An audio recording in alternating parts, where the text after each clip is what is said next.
everybody, Nick here, and today I'd like to do a follow-up. A little while back I did a video talking about all the benefits of quartz watches and kind of how they work. And I'd like to follow up by talking a little bit about mechanical watches and how they work. So as you recall, last time we talked about quartz watches, which are generally powered by a battery or by the sun in some cases, and use a little oscillating quartz crystal that goes back and forth, back and forth, back and forth to mark the passage of time, because that's really what a timepiece is all about. Today we're going to talk about the other side of things, and those are mechanical watches. And mechanical watches are interesting because they actually use, here we go, a bunch of little levers and gears and, well, a little spinning wheel called the balance wheel. You can see it in there going to down to mark the passage of time. This is a Sinn 104 mechanical watch here. And so today I'd like to talk a little bit about how a mechanical watch works and some of the strengths and fancy features and weaknesses that it has. So let's go on ahead and jump into it. So in order for any timepiece to run, it needs a source of power, basically, something that, you know, is going to move the hands. And for a quartz watch, that's a battery, and in a mechanical watch, that's what you call your mainspring.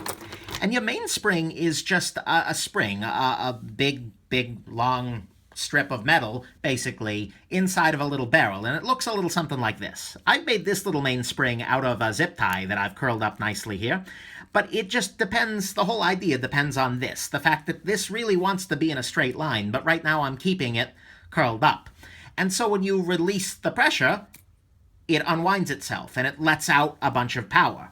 And you can also wind it again, and in this case, you wind it by pulling on the end here, and then wrapping and whatnot. But you'd think I'd be good at doing this on camera, but no, alas, a few takes in, I still suck at this. But anyways, so you wind that mainspring, you build up a bunch of spring tension there, and then you let it go to let that tension back out there. And so this is what's called the power reserve, or this is the mainspring, and that provides the power reserve for a watch.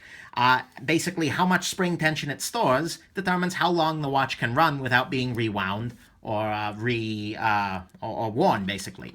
Some watches wind the mainspring by turning the crown directly. Those are called manual wind watches. Some, like this guy, have a little rotor in the back there, and you can see that this rotor shifts positions, and every time it shifts positions, it winds the mainspring a little bit, which means that if you're walking around, for instance, this is going to be pretty well round.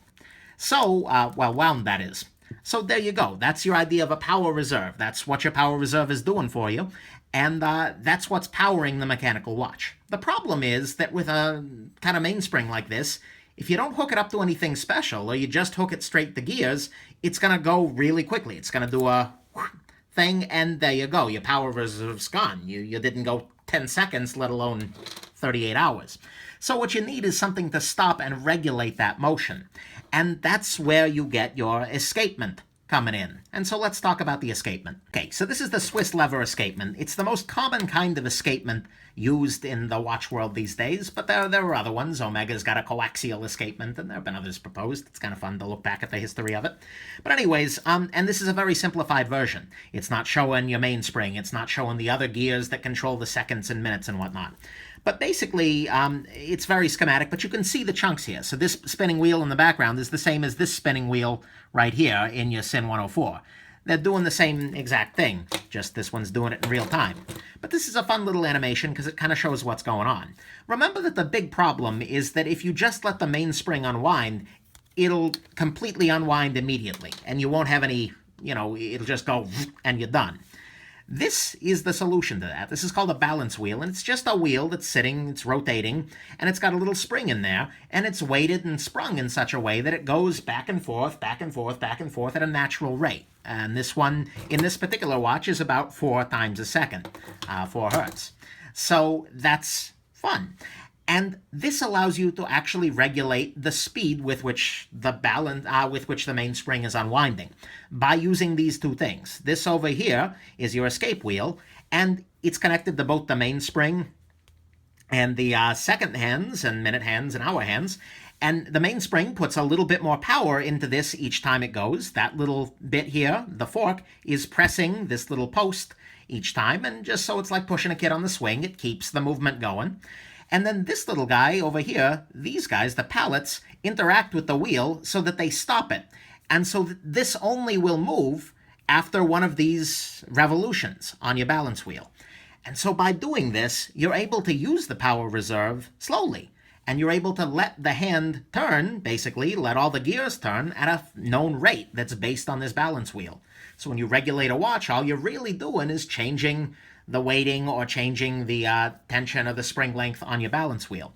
And so that's how your lever escapement works. That's fundamentally at the core of every mechanical watch. From here, this connects to more gears and more gears and more gears. One of those gears turns the second hand, one turns the minute hand, one turns the hour hand. Maybe one's turning the calendar pusher, hooks into the chronometer. I'm sorry, the chronograph, etc. And so, but this is at the core of all of it. And it's a really cool little technology. So at any given moment, when you've got a mechanical watch on your wrist, it's constantly doing this. And each time the second hand moves, that means that this little guy has rotated once.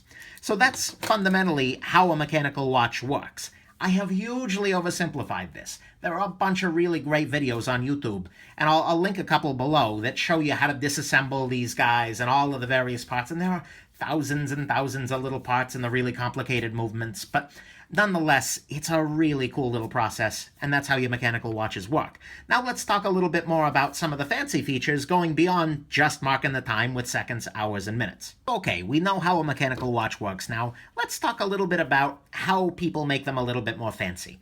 Putting aside things like jewels and white gold and platinum and all of that kind of stuff, let's talk a little bit about some of the features that you might hear about in mechanical watches. Some of them feature it, some of them don't. You get very simple and very complicated mechanical watches.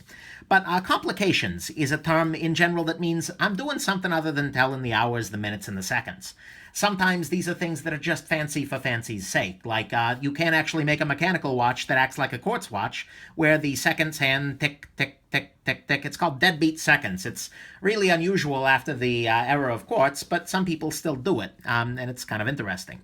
But you can get other more functional complications, like this guy, although you can't really see it because it's being conveniently covered up by the time here, is showing the day, the date.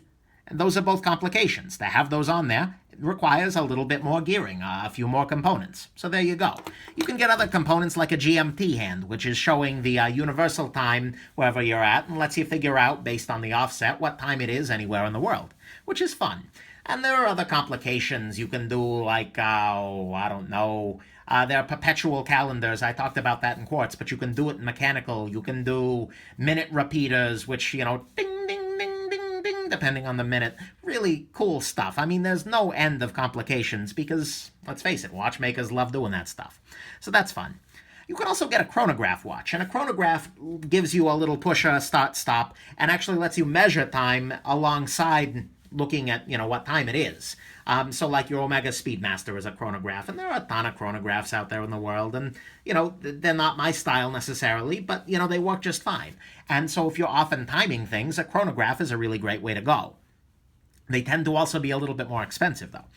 You also get more functional features, like some watches feature anti-magnetism, and sometimes they do that by changing the materials, like your Omega Master coaxials use a non-magnetic hairspring, which is a neat trick.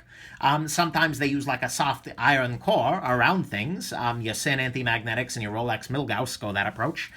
This guy has some very basic anti-magnetism, but it is still vulnerable to some magnetism. Just something to keep in mind, and it's usually rated in terms of like Gauss or something like that. So none of these mechanical watches are going to be great if you toss them into an MRI machine, but just like I said with the quartz watches, you don't want to do that in general. So, but anti-magnetism is much more relevant in mechanicals, and that's a fun little feature. You'll also get bigger and smaller power reserves. This guy's got a power reserve around 38 hours. Some watches go up to 120, and I saw one recently that you need to wind with like a drill. I think it was Hublot or something like that. But, and it had like a power reserve of 3 months or something like that, which is cool, but, you know, a little silly at the end of the day.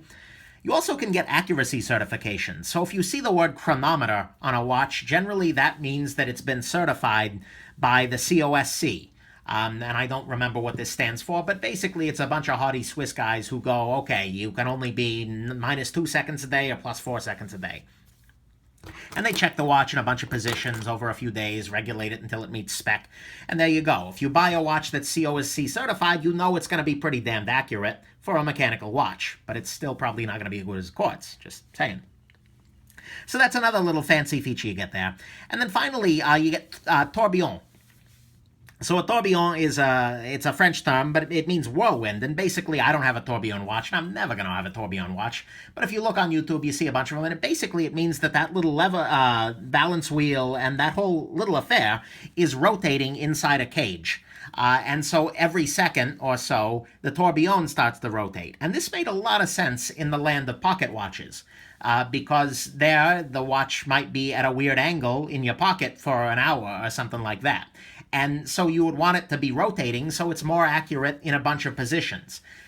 On a wristwatch, it's basically them just saying, hey, look, we're fancy. We built a tourbillon. Aren't we badasses? And, yeah, you're badasses. That's kind of cool, mechanically speaking, but it doesn't win you much, and they tend to be pretty fragile. So don't think to yourself, oh, my God, a tourbillon. Yeah, maybe it's going to be a little tiny bit more accurate, but it probably won't be. So don't think that you need a tourbillon by any chance of the imagination. And let's face it, you're paying like 10 grand for a decent tourbillon anyways. So, Anyways, those are some of the features you get in mechanical watches. Now let's talk about the strengths and the weaknesses of going mechanical. So a couple of strengths, definitely, with your mechanicals. One of them is completely meaningless, but still kind of cool, and that's the sweeping seconds hand.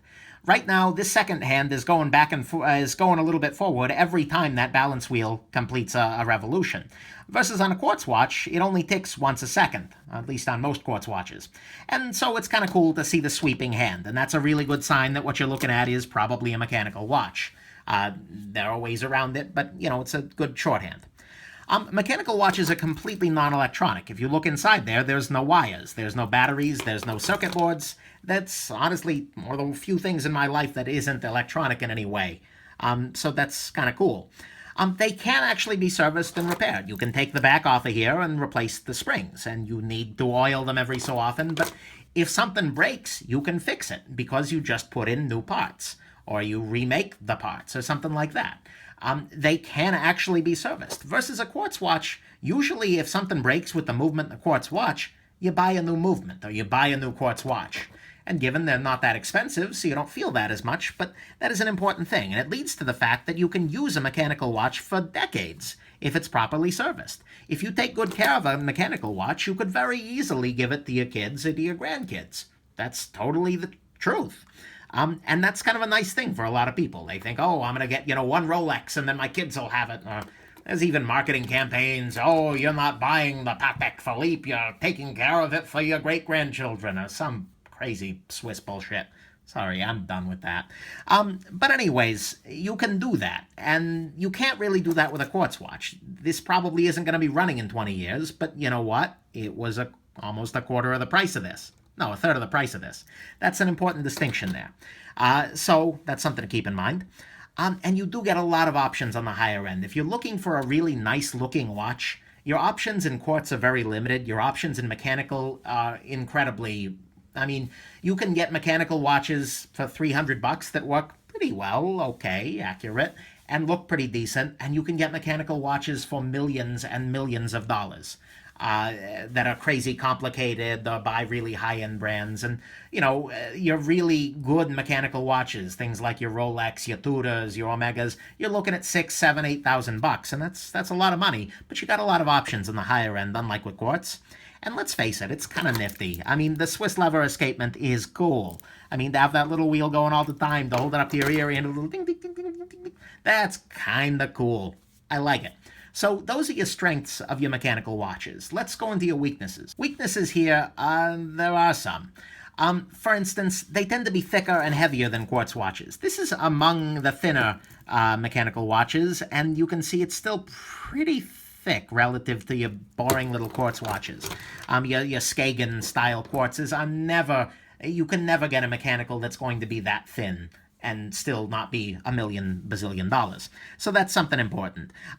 They tend to be way less accurate than even basic quartz watches. This is a $5 quartz watch, and it is more accurate than this $1,500 Sinn mechanical watch. it's just a fact of life. If you want accuracy, you do not want a mechanical watch. And we're usually talking something along the lines of a good mechanical watch is going to be losing or gaining something in the neighborhood of 5 seconds a day, versus a quartz watch is going to lose something like 0.5 seconds a day or gain or something like that. And so that's a big difference. And you can, with a quartz watch, get something like radio control. So it talks to the, atomic clock every night and updates. You're never going to get that in mechanical. So if you need accurate time above all else, do not buy a mechanical watch, flat out. You get pretty short power reserves in mechanicals by and large, usually about 40 hours. You can get bigger and lower, but that means that if you take it off your wrist in 40 hours, you're going to need to reset the date and reset the time, versus quartz watches, which go several years without battery changes. They do require maintenance regularly. If you were to just keep using your watch over and over and over again, sooner or later, the parts are going to wear out. They are mechanical little ding, ding, ding, ding, ding, ding, and sooner or later, things wear out. And so they need to be oiled, they need to be cleaned, they need to be, sometimes you need to have a part replaced. And so if you never maintain it, it may break down and it'll cost you more money. And those maintenances don't tend to be cheap. You're looking at, $150 on the low end. If you got a Rolex, it's like $600 to get it maintained. And they'll polish it up and everything, but, that's something you got to keep in mind too. Mechanical watches are a lot more fragile to impact onto magnetism. There are all kinds of threads on, your watch forums like, oh, do you play golf with your mechanical watch? Oh, I would never do that. Well, of course I do. And back and forth and back and forth. Oh, do you play football with your mechanical watch? No, that's too much. And, so there's a whole lot you can't do with a mechanical watch just because of the impact. And that's fine with a quartz because they're a lot tougher. And also mechanicals are a lot more vulnerable to magnetism. It's just a fact. If you take a refrigerator magnet, or even the magnet in your iPad, then it's not an anti-magnetic watch. You're probably going to need to get it demagnetized by a watchmaker. And it's not super common. I've not had any issues with it with this guy in a month and a half, but it is something you got to keep in mind, and it's something you got to worry about. So that's something. And then they are really, really expensive, and that's the biggest downside of mechanical watches, is that a mechanical watch costs a lot of money. To get a decent one, you can get $100 mechanical watches and you're going to get some accuracy. But, in order to get in the 2 or 3 seconds a month, 2 or 3 seconds a day range, you're looking at probably more than $1,000, maybe $500 if you're lucky, versus quartz, $5 will get you that. And so they get very, very pricey, and they can go up to stratospheric. If you're getting your Patex and your Jaeger-LeCoultre and all of those kinds of things, Jaeger, sorry, I don't know how to speak French. But anyways, they're just really pricey, and so that's really the downside there. So after this, I'm going to do a video talking a little bit about this watch in particular, so be on the lookout for a review of this guy coming up here soon. But, I'm going to do a little bit of discussion about mechanical and quartz for your everyday life and give my kind of final opinion there. So I hope this has been helpful, and have yourselves a wonderful rest of the day.